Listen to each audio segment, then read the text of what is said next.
removing the dash gauge cluster, and you'll be first removing this glove box. There's 2 screws right here. You're going to unscrew them, and then to take the rear lid from behind and pull up with both hands. It's going to take some force, and you're going to see that there's clips in the back that pull straight up. So pull straight up and then forward, and you'll see the clips in the front to take the compartment out. And then you'll have access to the wiring. One plug and second plug. Step of taking apart the dash would be to take the driver's side vent out, the vent, and make sure it's set on the middle. The actual adjustment lever doesn't crack. Alright, so be careful and make sure your adjuster is on the center. So you're going to pull from the bottom and it's going to snap, and then pull from the top and it'll pull straight out.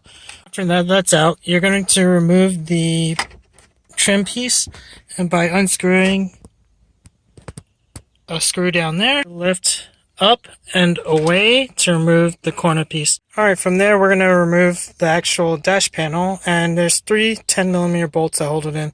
One on the left side behind the driver's vent, one underneath behind the kick panel, and one to the right of the kick panel above the accelerator. Once you have the 3 10mm bolts loose, you're going to pull out the fuse panel.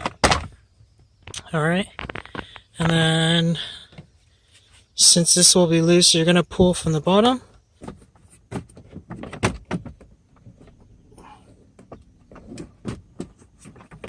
When removing the dash, that you pull up and away.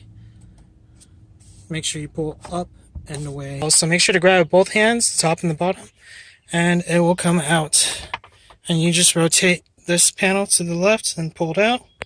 10mm bolts or Phillips heads. Remove this.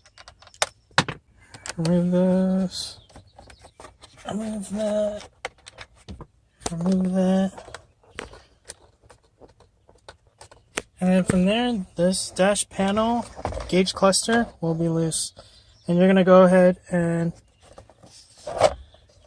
squeeze the clip from behind, and it'll slide out. Squeeze this clip from behind. If it's easier, reach in from the back and squeeze the clip from the rear. And it should slide out.